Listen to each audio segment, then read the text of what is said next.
Friends, welcome to my channel. So ఈరోజు మేము తీసుకున్న టాపిక్ ఏంటంటే మరణం తర్వాత ఏం జరుగుతుంది. సో మనలో చాలామంది వినే ఉంటాం మరణం తర్వాత ఏం జరుగుతుందని, కానీ అవి నిజాలా లేదా అసత్యాలా అనేది మనకు తెలీదు. సో అన్న మాటల్లో అసలు మరణం తర్వాత ఏం జరుగుతుంది అనేది విందాం. చెప్పన్నా. మరణం తర్వాత ఏం జరుగుతుంది, మనం చచ్చిపోయిన తర్వాత ఏమవుతాం, ఈ ప్రశ్న దశాబ్దాల తరబడి మనిషికి ఉంది. రాతియుగం దాటినాక ఆధునిక మానవుడు ఆవిర్భవించినప్పటి నుంచి కూడా ఈ ప్రశ్న ఏదో ఒక టైంలో మనకు వస్తుంది. ఎందుకు వస్తుందంటే, మనం ఏదైనా ఒక పని చేసినప్పుడు ఎండింగ్ ప్రతిఫలం ఏంటి అని ఆశిస్తాం.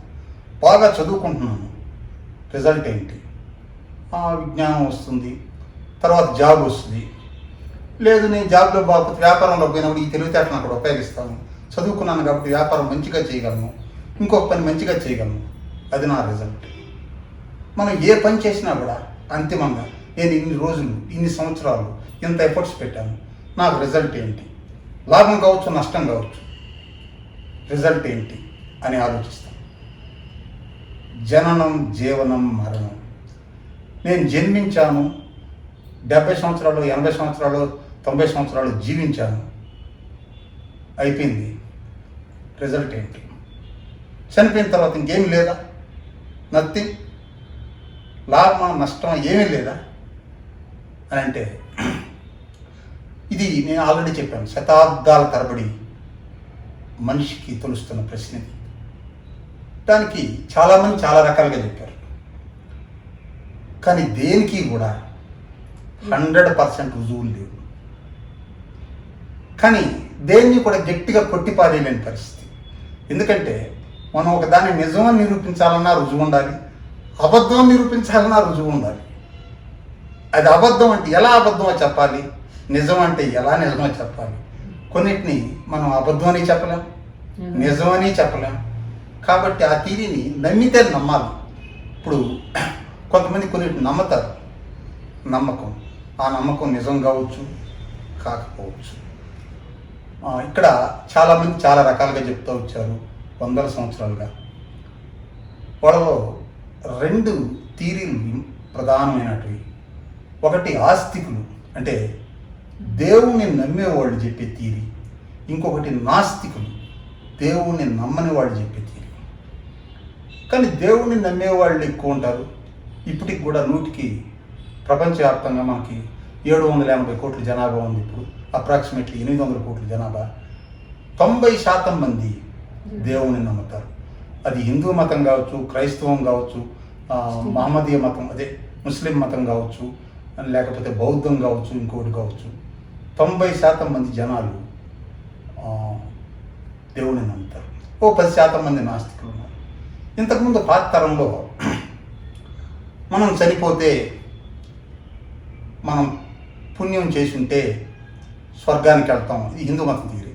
వేరే మతాల తీరి కొద్దిగా డిఫరెంట్గా ఉండొచ్చు. బట్ దేవుడు, దైవిక సంబంధమైన విధానంలోనే వాళ్ళు కూడా చెప్పారు, మనం మంచి పనులు చేసుంటే, పుణ్యం చేసుంటే స్వర్గానికి వెళ్తాం, పాపం చేసుంటే నరకాన్ని అనుభవిస్తాం, బాధపడతాం. స్వర్గం, నరకం. దాంట్లోనే నువ్వు చనిపోతే నీ శరీరం మాత్రమే నశిస్తుంది, నీ ఆత్మ నశించదు. ఆత్మకు నాశనం లేదు. నువ్వు చనిపోయిన తర్వాత నీ ఆత్మ నీ నుంచి వేరుపడుతుంది. వేరుపడి ఇంకొక జీవిలోకి, అదే ఇంకొక జన్మలోకి వెళ్తుంది. పునర్జన్మ అనేది ఉంది అని కొంతమంది అంటారు. కొంతమంది మరి పుణ్యం చేసుకున్న వాళ్ళు పునర్జన్మ లేకుండా నీ ఆత్మ పరమాత్మలో ఐక్యం అవుతుంది, నువ్వు దేవుళ్ళు ఐక్యమైపోతావు అని చెప్తారు. పాపం, పుణ్యం ఇలాంటివన్నిటిని బేస్ చేసుకొని ఆత్మ అనేది ఉంది, పునర్జన్మ అనేది ఉంది, పరమాత్మలోకి ఐక్యం అయ్యే కాన్సెప్ట్ ఉంది అని చెప్పుకుంటూ వచ్చారు. కానీ దానికి రుజువులు, నమ్మకం ఒకటే రుజువులు. ఎందుకంటే చనిపోయిన వాళ్ళు ఎవరు కూడా తిరిగి రాలేదు. కొంతమంది అంటారు, ఫలానా అతను చనిపోయాడండి, తర్వాత 2 గంటల తర్వాత బతికాడు, 2 గంటలు ఏం జరిగిందో చెప్పాడండి. అదంతా ట్రాష్. చనిపోయిన వాళ్ళు వెనక్కి రావటం అంటూ జరగదు. అలా వచ్చామని చెప్పిన వాళ్ళు కూడా భ్రమ. అది చనిపోయినట్టు భ్రమపడి తర్వాత ఇలా జరిగింది అలా జరిగింది అన్న దేయాల్లోకి వెళ్ళి ఆత్మ లేకుండా దేవుడు రక్షించాడు ఇన్ని ఏదో చెప్తుంటారు. అవన్నీ కూడా భ్రమలో జరిగినవి. చనిపోయిన ఏ జీవి కూడా బ్యాక్ రావటం అనేది జరగదు సైంటిఫిక్గా. దానికి ఎలాంటి ఆధారాలు లేవు. అది ఆస్తికులు చెప్పేది, అంటే దేవుని నమ్మేవాళ్ళు చెప్పేది. దేవుని నమ్మని వాళ్ళు నాస్తికులు చెప్పేది ఏంటంటే చనిపోయిన తర్వాత ఏమీ లేదు, శూన్యం అయిపోతాం. అదేంటండి చనిపోయిన తర్వాత ఆత్మ ఉంటుంది, శరీరం మాత్రమే నశిస్తుంది, ఆత్మ ఉంటుంది అని అంటారు కదంటే, చూడండి మానవ శరీరంలో మీకు తెలుసు సైంటిఫిక్గా కొన్ని మిలియన్ల సూక్ష్మజీవులు ఉంటాయి. కొన్ని శరీరాన్ని మంచి చేస్తాయి, కొన్ని హాని చేస్తాయి, అది వేరే విషయం. కొన్ని మిలియన్ల లక్షల సూక్ష్మక్రిములు ఉంటాయి. మనిషి చచ్చిపోయిన తర్వాత మనిషిని దహనం చేసేసిన పాతి పెట్టేసిన ఆ సూక్ష్మజీవులు చనిపోతాయి. మరి ఆ లక్షల సూక్ష్మజీవులకి వాటికి ఆత్మలు ఉండవా? ఆ లక్షల ఆత్మలు ఎట్టబోతాయి అని కొంతమంది ప్రశ్నించేవాళ్ళు ఉంటారు. సరే, ఒకప్పుడు మొత్తం ప్రపంచ జనాభా 100 కోట్లు ఉండేది. ఈరోజు 2022 ఈ ప్రాంతంలో ప్రపంచ జనాభా 780 నుంచి 800 కోట్లు ఉంది. ఆ 100 కోట్ల మంది పునర్జన్మ ఎత్తు ఉంటే 800 కోట్ల మంది ఎలా అయ్యారు? మిగతా 700 కోట్లు ఎక్కడి నుంచి వచ్చాయి అని వాళ్ళు ప్రశ్నిస్తారు. వాళ్ళు ప్రశ్నించే దాంట్లో కూడా కొంత అర్థం ఉంటుంది అనిపిస్తుంది. భగవంతుని నమ్మే థీరీ చెప్పే వాళ్ళలో కూడా అర్థం ఉంటుంది అనిపిస్తుంది. కానీ ఇవి 2 థీరీలు కూడా ఇప్పటివరకు ప్రూఫ్ లేదు, నమ్మకం మీద ఆధారపడ్డాయి. నిజానికైనా అబద్ధానికైనా దేనికైనా రుజువు ఉండాలి. 100% రుజువు దేనికి లేదు. అయితే ఇక్కడ నేను చెప్పి వచ్చేది ఏంటంటే దేవుడు ఉన్నాడా లేదా అలాంటి తార్కిక జోలికి నేను వెళ్ళను. దేవుడు ఉన్నాడు అనే భావన మనిషికి సంతృప్తికరమైన జీవితాన్ని ఇస్తుంది, బ్రతుకు మీద భరోసాని ఇస్తుంది. మనం ఇది చేస్తే, ఈ మంచి పని చేస్తే మంచిగా జీవిస్తాం, మరణించిన తర్వాత కూడా మరణాంతరం కూడా జీవితం ఉంటుంది, అక్కడ కూడా మనం మంచిగా ఉంటామనే ఒక భావన మనుషుల్లో ఉంటుంది. దేవుని నమ్మకుండా నాస్తికత్వంతో ఉంటే చనిపోయిన తర్వాత ఏమీ లేదు, నథింగ్. నువ్వు ఏం చేసినా ఏమి చేసినా చేయకపోయినా మరణం వరకేను అన్నప్పుడు ఒక సంతృప్తికరమైన జీవితం ఉండదు, ఏదో లోటు కనిపిస్తుంది. కాబట్టి భగవంతుని నమ్మి మూఢాచారాలు నమ్మవసరం లేదు, కాకపోతే భగవంతుని నమ్మి ఆత్మలు ఉన్నాయా, పునర్జన్మలు ఉన్నాయా, పరమాత్మలో ఐక్యమవుతామా, ఇవన్నీ కాదు. మనం మంచి పనులు చేస్తే, సవ్యమైన దిశలో వెళ్తే మనం మంచిగా ఉంటాం. అదేందండి, చెడ్డ చేసేవాడు కూడా బ్రహ్మాండంగా డెవలప్ అవుతున్నాడు, వాడు కోట్లు సంపాదిస్తున్నాడు. ఒక్కోసారి మంచి చేసేవాడు కూడా ఇబ్బందులు పడుతున్నాడు అని అంటే కరెక్టే. ఒక్కోసారి మంచి చేసేవాళ్ళు, మంచిగా ఉండేవాళ్ళు ఇబ్బందులు పడతారు, చెడు చేసేవాడు కూడా లాభపడతారు. దానికి కొంతమంది ఏమంటారంటే, దైవాన్ని నమ్మేవాళ్ళు ఏమంటారంటే అది తాత్కాలికం అండి, లాంగ్ రన్ అంటే శాశ్వత దృష్టితో చూసినప్పుడు చెడు చేసేవాడు ఎప్పుడైనా నష్టపోతాడు, మంచి చేసేవాడు ఎప్పుడైనా కూడా సుఖపడతాడు అని అంటారు. కానీ కొన్ని ఉదాహరణలు మనం భౌతిక ప్రపంచంలో చూసినప్పుడు చెడు చేసినవాడు లాంగ్ రన్లో కూడా సక్సెస్ అయిన సందర్భాలు ఉన్నాయి, మంచి చేసినవాడు జీవితాంతం కష్టాలు పడ్డ సందర్భాలు కూడా ఉన్నాయి. అప్పుడు మంచిగా ఉండటం లాభమా, చెడుగా ఉండటం లాభమా అనే ప్రశ్న వస్తుంది. కాదు, మంచిగా ఉండటమే, మంచిగా జీవించటమే ఉన్నతమైంది. ఎందుకంటే మంచి వల్ల లాభం జరుగుతుంది, నష్టం జరుగుతుంది అనేది పక్కన పెడితే, నేను మంచిగా ఉంటే నాకు సంతృప్తిగా ఉంటుంది. నేను మంచి చేశాను అని ఒక సంతృప్తికరమైన జీవితాన్ని గడుపుతాము. అదే మనం ఒక తప్పు చేస్తే మన మనస్సాక్షి నువ్వు తప్పు చేసావు, వాడిని అనవసరంగా ఇది నష్టం చేసావు, పోతే పని వాడు నష్టం చేయబట్టే కదా నేను సక్సెస్ అయ్యాను, ఎందుకు రాదు సక్సెస్, ఇది కాకపోతే ఇంక చిన్న సక్సెస్ అయినా వచ్చి ఉండేది, జాలదా నీకు, చివరికి మిగిలేదు మట్టే కదా, ఎందుకు నువ్వు అంటే మనిషి సవ్యమైన ఆలోచనలతో మంచిగా ఉంటే పెద్దగా సక్సెస్ అవుతామా లేదా పక్కన పెడితే సంతృప్తికరమైన జీవితాన్ని, ఆహ్లాదకరమైన జీవితాన్ని అనిపిస్తాం. అదే చెడు ఉంటే ఎంత రాటుదేలినోడైనా ఏదో ఒక సమయంలో మానసిక క్షోభం అనిపిస్తాడు. నేను చేసింది తప్పు, నేను ఒకప్పుడు పక్కన వాళ్ళకి నష్టాలు చేస్తూ వచ్చాను, ఇప్పుడు నా వాళ్ళకు కూడా నష్టాలు చేస్తున్నాను. నా విజయ పరంపరలో భాగంగా కుటుంబ సభ్యులను కూడా మోసం చేస్తున్నాను అని ఏదో ఒక రోజు బాధపడతాడు. అసంపూర్ణ జీవితాన్ని కూడా గడుపుతారు. కాబట్టి మంచిగా జీవించండి. మనం ఉన్నత స్థితికి పోకపోయినా సాధారణ స్థితిలో అయినా మంచిగా జీవిద్దాం. ఇప్పుడు కొంతమంది దేవుడు ఉన్నాడా ఇది చూపించండి అంటారు కదా, అటువంటి వాళ్ళకి ఏం ఎగ్జాంపుల్ ఇస్తాం? దేవుడు ఉండాడా చూపించండి, అదే నేను చెప్పాను కదా, ఇది ఒక నమ్మకం. ప్రపంచంలో తరతరాలుగా తాత తరాల నుంచి లేదంటే దశాబ్దాల తరబడి శతాబ్దాల తరబడి కోట్లాది మంది ప్రజలకు నమ్మకం ఇది. దీనికి రుజువులు లేవు. కొంతమంది చెప్తుంటారు, చూడా ఇక్కడ గాలి ఉంది, భగవంతుడు ఉన్నాడా అంటే చూపించండి భగవంతుడు అని అన్నాడు అనుకో, ఇక్కడ గాలి ఉంది కదా, ఏది గాలి నాకు చూపి అంటాడు. గాలి నాకు చూపి, గాలి కనపడదు కదా. భగవంతుడు కూడా అంతే సర్వాంతరాన్ని, భగవంతుడు కూడా కనపడ్డంటే దానికి వీళ్ళు కూడా అడ్వాన్స్ అయ్యారు. వీళ్ళు ఏమంటారు, గాలి లేదా, కనపడలేదా, నీ ముక్కు మూసేస్తాను, కమ్గా ఉండు, నీ ముక్కు మూసేస్తే నా ముక్కు ఎట్లా మోస్తావా, నీ ముక్కు మూస్తే ఏమవుతుంది, ఏం కాదు, ఏం లేదు కదా ఇక్కడ, గాలి లేదు కదా ఇక్కడ, నువ్వు గాలి లేదన్నావు కదా, గాలి లేదన్నప్పుడు నీ ముక్కు మూస్తే ఏంటి? సో అదే నేను గాలి ఉందని నిరూపిస్తున్నా. ఇక్కడ గాలి ఉందని నిరూపిస్తా సైంటిఫిక్గా. భగవంతుడు ఉన్నాడు నువ్వు నిరూపిస్తావా? కొన్ని ఉదాహరణలు చెప్తారు. కానీ ఆ ఉదాహరణలన్నీ కూడా 100% కాదు. కానీ భగవంతుడు ఉన్నాడు, ఒక శక్తి మనం నడిపిస్తుంది, ఈ చరాచర సృష్టిని, ఈ అనంత విశ్వాన్ని ఆ శక్తి నడిపిస్తుందంటే ఆ భావనే మనకు భరోసా. సంతృప్తికరమైన జీవితం గడపడానికి అదే మనకు ఆసరా కూడా. అంతే కదా, ఏదైనా మనం తప్పు చేయాలన్నప్పుడు మన అందరికి భయపడేదానికంటే కూడా అయ్యో భగవంతుడు చూస్తున్నాడు. భగవంతుడనే కాదు, అంతరాత్మ కూడా ఏంటంటే ఒక మంచి చెడుల్ని విచక్షణ ఎప్పుడు ఆలోచిస్తుందంటే, ఒక మన పైన ఒకరు ఉన్నారు, మన కుటుంబ పెద్ద ఉన్నాడు, లేదా మన అనంత విశ్వానికి ఒక పెద్ద ఉన్నాడు, సృష్టికర్త ఉన్నాడు.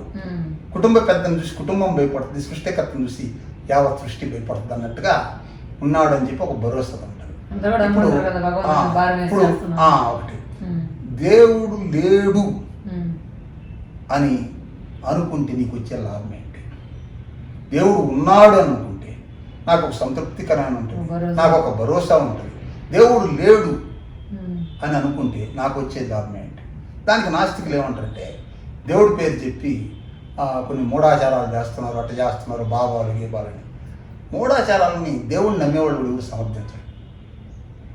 మంత్రాలని తంత్రాలని చట్టవాళ్ళని ఇప్పుడు ఆధునిక సమాజంలో మంత్రాలని తంత్రాలని ఎవరు కూడా సమర్థించరు. మూఢాచారాలను తప్పనిసరిగా మనం ఖండించాలి.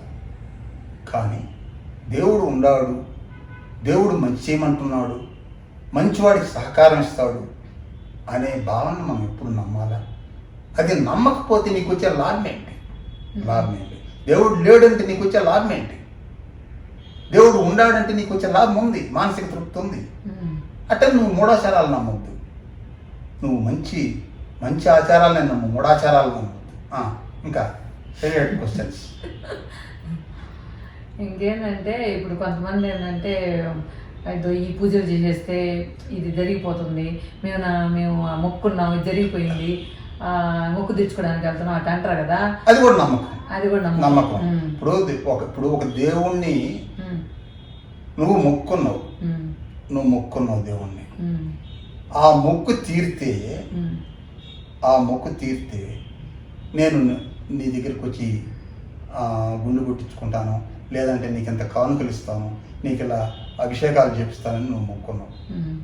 అది యాదృచ్ఛికంగా తీరింది అనుకున్నావు. ఇప్పుడు నేను ఒకసారి నేను దేవుడిని నమ్మతానా నమ్మనా అనేది పక్కన పెడితే నేను ఒకసారి నేను దేవాలయాలు పెద్దగా వెళ్ళను. ఒకసారి శ్రీశైలం వెళ్ళాను. శ్రీశైలం వెళ్ళినప్పుడు నేను అప్పుడు హైదరాబాద్లోకి వెళ్ళిన కొత్తలో శ్రీశైలం వెళ్ళినప్పుడు నేను కనుక అప్పుడు నాకు నెల సంపాదన చాలా తక్కువ ఉండేది. ఒక సొంత ఇల్లుని కనుక కొనుక్కుంటే, అప్పుడు రెంటెడ్ హౌస్లో ఉండేవాడిని, సొంత ఇల్లుని కనుక కొనుక్కుంటే స్వామి మళ్ళీ నీకు వచ్చి రుద్రాభిషేకం చేపిస్తాను అని మొక్కున్నాను.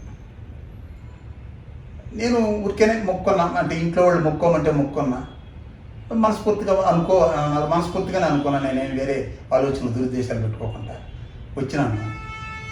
నేను కష్టపడుతున్నా, రిజల్ట్ వస్తూ ఉంది, ఇది రెమ్యునరేషన్ పెరగతా పోయింది. టక్కన ఒక ఇల్లు కుదిరింది, కొనేసాను, మళ్ళీ పోయాను నెక్స్ట్ ఇయర్. అంటే దేవుని నేను నమ్మాను. అది దేవుడి వల్ల జరిగిందా లేదా పక్కన పెడితే నాకైతే మంచి జరిగింది కాబట్టి నేను మళ్ళీ వెళ్ళాను. ఈ జరిగాతాయి జరగవు అనే దానికి రుజువులేం లేవు, కానీ నమ్మకం ఉంది. ఇప్పుడు పూజలు చేస్తున్నారు, పునస్కారాలు చేస్తున్నారు, వీటన్నిటికీ నమ్మకం. ఇప్పుడు చాలామంది ఉంటారు, ఇప్పుడు బిజినెస్ చేసేవాళ్ళు కూడా ఇప్పుడు అంతెందుకు, ఇప్పుడు లెక్కర్ బిజినెస్ చేస్తారు, మద్యం షాప్ దుకాణం, బ్రాందీ షాపులు ఉంటాయి. బ్రాందీ షాప్ వాళ్ళు కూడా బ్రాందీ అనేది ఏంది, అది మనిషికి హాని చేసేది. ఎవరైనా చెప్పొచ్చు, కొంతమంది సరదాగా తాగుతారని, కానీ ఎక్కువ మంది జనాలకి అది శారీరకంగా నష్టం చేస్తుంది. పేదవాళ్ళు అయితే జీవితాలు కూడా పతనం అవుతుంది. కానీ ఎవరో కొద్దిమంది ఒక 10%, 20% మంది సరదాని అనుభవించవచ్చు, కానీ ఒక 70% మెంబర్స్ అయితే దానివల్ల నష్టపోతారు, శారీరకంగా నష్టపోతారు, కుటుంబ మానసికంగా పక్కన పెడితే కుటుంబ పరంగా అంటే ఆర్థికంగా బాగా దివాలా తీసిన వాళ్ళు కూడా ఉన్నారు. కానీ బ్రాందీ షాప్ ఓపెన్ చేసినప్పుడు కూడా ఆ బ్రాందీ షాప్ కూడా ఏం చేస్తాడు, బ్రాందీ షాప్ ఓడెందుకు అంటాం, ఆ బ్రాందీ షాప్ అతను ఏం చేస్తాడంటే ఆ దేవుడి పటానికి పూజ చేసి అప్పుడు స్టార్ట్ చేస్తాడు. అతను చేసే పని, అతనేం పూలు అమ్మట్లేదు, అతను చేసే పని మద్యం అమ్ముతున్నాడు. కానీ నా బిజినెస్ బాగుండాలి స్వామి అంది దాన్ని నమ్మకం. అట్టని దేవుడు, ఇప్పుడు నేను ఒక కోరిక కోరుకున్నాను, నాకు చదువు మంచిగా వచ్చి ఉద్యోగం రావాలి స్వామి, దానివల్ల వేరే వాడికి ఏమైనా ఇష్టం లేదు. నాకు మంచి ఉద్యోగం వస్తే వేరే వాడికి ఏమైనా ఇష్టం లేదు, నాకు లాభం. దాన్ని భగవంతుడు అనుగ్రహించాడు అనుకున్నాను. బ్రాందీ షాప్ అతను నా బిజినెస్ బాగా జరగాలండి అని అనుకున్నాడు అనుకోండి. బాగా జరగటం అంటే ఏంది, అతనికి లాభం రావటం, అతనికి లాభం వచ్చింది తాగుబోతులు పెరగటం.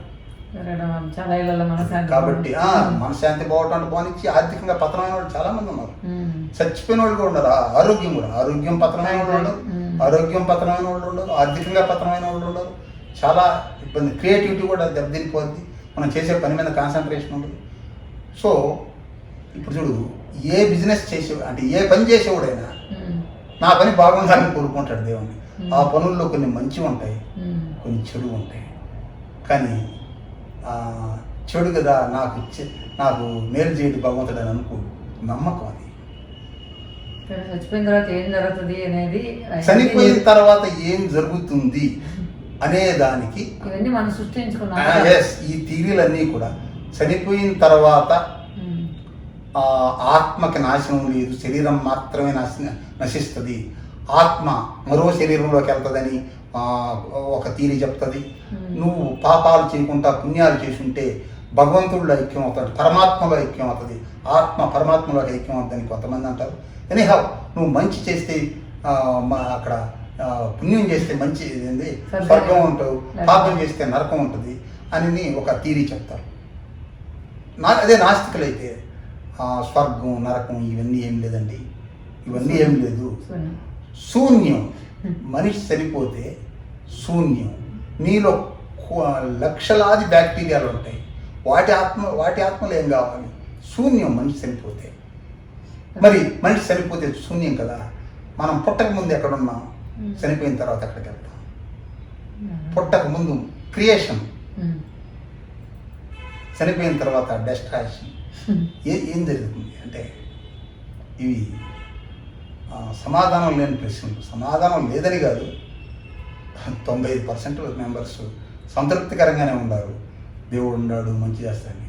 అలాంటి సంతృప్తికరంగా ఉండటం మంచిది, ఎందుకంటే మన నమ్మకం వేరే ఎవ్వరికి నష్టం చేయనప్పుడు ఆ నమ్మకం మంచిదే. ఇంకా దీని మీద క్వశ్చన్స్. ఇప్పుడు మన పెద్దోళ్ళు కూడా అంతా ఇట్లా వేస్తారు నరకంగా పోతే అన్ని వాళ్ళు సృష్టించుకున్నవి అన్ని సృష్టించుకున్నావంటే థియరీ అన్నమాట. పాపం చేశారా నిన్ను ఆయిల్లో పెట్టి ఆయిల్లో పెట్టి ఏమి ఇస్తారు అనేది వాడు ఒక థియరీని చెప్పుకొచ్చి యముడు ఉంటాడు, యమలోకంలో ఇలా జరగద్దని. అది కూడా ఒకటి. అది హైందవం చెప్పింది, హిందూ మతం చెప్పింది. ఇప్పుడు ప్రపంచంలో ఒక 90 కోట్ల మంది లేదంటే 100 కోట్ల మంది హిందువులు ఉన్నారు అనుకున్నాం. 100 కోట్ల మంది హిందువులకి ఈ మతం రిప్రజెంట్ చేస్తుంది. ఇంకా పెద్ద మతాలు ఉన్నాయి కదా, 160 కోట్లు 170 కోట్లు ఉన్న క్రైస్తవం ఉంది, 130 125 కోట్లు ఉన్న మహమ్మదీ మతం ఉంది. వాళ్ళు ఈ తీరి చెప్పరు కదా, వాళ్ళకి యముడు అవి ఉండవు కదా, వాళ్ళు ఇంకొక రకంగా చెప్తారు. వాళ్ళు ఇప్పుడు మనం దెయ్యం అన్నట్టే క్రైస్తవులు సైతాన్ అంటారు, వాళ్ళు ఇంకో తీరి చెప్తారు. అయితే అది ఏ మతం చెప్పిన తీరి అయినా ఎలా ఉంటుందంటే మరణాంతర జీవితాన్ని ఎంకరేజ్ చేస్తారు. అంటే జీరో అనేది ఏమి ఉండదు, లాభ నష్టం ఉంటుంది. ప్రతిదానికి లాభ నష్టం ఉంటుంది కదా. మనం ఏం పని చేసినా లాభం అనేది పుణ్యం అయితే నష్టం అనేది పాపం. సో పుణ్యం చేస్తే నువ్వు స్వర్గానికి వెళ్తావు, పాపం చేస్తే నరకానికి. అది హైందవ థియరీ. మిగతా థియరీలు కూడా అలాగే ఉంటాయి దాదాపుగా రిలేటెడ్గా. ఇవన్నీ కూడా ఎవరైనా చెప్పచ్చు. ఇవన్నీ కూడా నమ్మకం అంతే. నమ్మకం అయితే ఒకటి మనం ఎప్పుడు నమ్మతా పోతామంటే, ఇప్పుడు ఒక నమ్మకాన్ని చూడు, తరాలు మారే కొద్ది, ఎడ్యుకేషన్ మారే కొద్ది, టెక్నాలజీ పెరిగే కొద్ది ఏమవుతుందంటే కొన్నిటిని నమ్మటం మానేస్తూ ఉంటాం. ఒక్కొక్కప్పుడు మూఢనమ్మకాలు ఎక్కువ ఉండేవి, ఇప్పుడు వాటి నమ్మకం తగ్గించేస్తున్నాం. కానీ కొన్ని ఉంటాయి, కొన్ని నమ్మకాలు వందల వేల సంవత్సరాలైనా స్థిరంగా కొనసాగుతాయి. ఎందుకంటే వాటికున్న పటుత్వం అలాంటిది. ఫర్ ఎగ్జాంపుల్ ఒకటి చెప్తాను నేను. మతాలు కులాలు ఇవి వచ్చి కొన్ని వందల సంవత్సరాలు అయింది. ఈ రోజుకైనా ఇంత ఎడ్యుకేషన్ పెరిగింది. ఐఏఎస్లు ఉన్నారు, ఐపీఎస్లు ఉన్నారు, సాఫ్ట్వేర్ ఇంజనీర్లు, డాక్టర్లు, ఈ సైంటిస్టులు ఉన్నారు. ఎవరైనా మతాలని కులాలను వదిలేస్తున్నారా? ఇప్పుడు ఒక కులం అయితే ఒకటి దీంట్లో చూడాల్సింది మనం ఏంటంటే, నా కులం నీ కులం వాళ్ళ అని కాదు, అందరం సమానమే. నాకన్నా గొప్పోడు ఎవడు లేడు, వేరేవాడికన్నా నేను గొప్పోడిని కాదు, నాకన్నా కూడా ఎవడు గొప్పోడు లేదు. అందరం ఈక్వల్. బట్ వాళ్ళ కులం వేరు, నా కులం వేరు, వాళ్ళ మతం వేరు, నా మతం వేరు. కానీ వి ఆల్ ఆర్ ఈక్వల్, మేమందరం సమానమే అనే భావం ఉంటే ఎప్పటికీ ఇబ్బంది లేదు. నేను గొప్పవాడిని అని అంటే చాలా తప్పు. నేను తక్కువని అనుకోవటం కూడా తప్పు. నేను ఒకరికన్నా తక్కువ కాదు, ఒకరికన్నా ఎక్కువ కాదు, బై బర్త్ నేను అందరితో సమానమే అని అనుకుంటే. అందుకనే కులాలు, మతాలు, ఈ ఆచారాలు, దేవుడు, ఈ స్వర్గం, నరకం ఇలాంటి నమ్మకాలు కొనసాగుతాయి. ఇప్పటికి పోవు. కొన్ని పోతాయి, కాలానుగుణంగా కొన్ని పోతాయి. ఇప్పుడు ఎస్టేట్ కూతురు పోయింది ఎగ్జాంపుల్, అది దీనికి రిలేటెడ్ కాదనుకో. ఒకప్పుడు ఎస్టేట్ కూతురు కాడ సాయంత్రం అయితే ఫ్యూల్ కట్టేవాడు, నైట్ పేమెంట్ తక్కువ అని చెప్పేసి, రాత్రి 9 1/4 అని చెప్పేసి ఫ్యూల్ కట్టేవాడు జనాలు. ఇప్పుడు అసలు ఎస్టేట్ బూతులే లేవు. ఒకప్పుడు ఇంటర్నెట్ సెంటర్లు ఉండేవి, ఇంటర్నెట్ కేసులే లేవు. ఎందుకంటే అందరికీ మా చేతిలోకి ఇంటర్నెట్ వచ్చేసింది. అలా కాలానుగుణంగా కొన్ని అంతరించిపోతాయి, కొన్ని మార్పులు వచ్చేస్తాయి. కానీ వీటిల్లో మార్పులు రావు. ఈ మతాలు, కులాలు, నువ్వు ఎంత చదువుకున్నవాడైనా, ఎంత విజ్ఞానం సంపాదించినవాడైనా వీటిని ఆచరిస్తూనే ఉన్నాడు. కానీ దీంట్లో బెటర్మెంట్ ఏంటంటే, నేను అందరితో సమానమైన వాడిని, నాకన్నా గొప్పోడు లేడు, తక్కువడు లేడు, నేను ఒకరికన్నా తక్కువ కాదు, ఒకరికన్నా ఎక్కువ కాదు అనుకోవడమే ఉన్నతమైంది. ఇంకా రైస్ క్వశ్చన్స్ ఇంకా లెంత్ అయిపోతుంది. సో ఇది ఇంకా ఎంజాయ్ చేస్తాం. ఓకే ఫ్రెండ్స్, మధ్యలో ఏంటంటే చనిపోయిన తర్వాత ఎక్కడికి వెళ్తాం అనే టాపిక్లో నుంచి దేవుడి కాడి నుంచి అట్లా వచ్చేస్తుంది. కానీ అన్నీ ఏదో ఏం చెప్పాలా, మనకు దేవుడు ఉండాడు అని అనుకోవడంలో మంచిదే. దేవుడు మీకు ఆల్రెడీ 90% మందికి నమ్మకం ఉంటుంది. అసలు మనకి మా టాపిక్ అది కాదు, అయినా అసలు మా టాపిక్ అది కాదు. 90% మందికి నమ్మకం ఉంటుంది. ఆ నమ్మకం మంచిది. నమ్మని వాళ్ళు కూడా దేవుడు ఉండాడు అనుకుంటే మీకు వచ్చే నష్టం లేదు. అయితే మూఢాచారాలను ఎంకరేజ్ చేయకుండా ఉంటే చాలు. Okay friends, thank you. ఇంకా ఇలాంటి వీడియోస్ ఏమైనా కావాలంటే కామెంట్లో పెట్టండి. సో దాని గురించి మాట్లాడతారన్న. ఇంకొకటి ఏంటంటే, ఏదైనా ఒక టాపిక్ ఎత్తుకున్నప్పుడు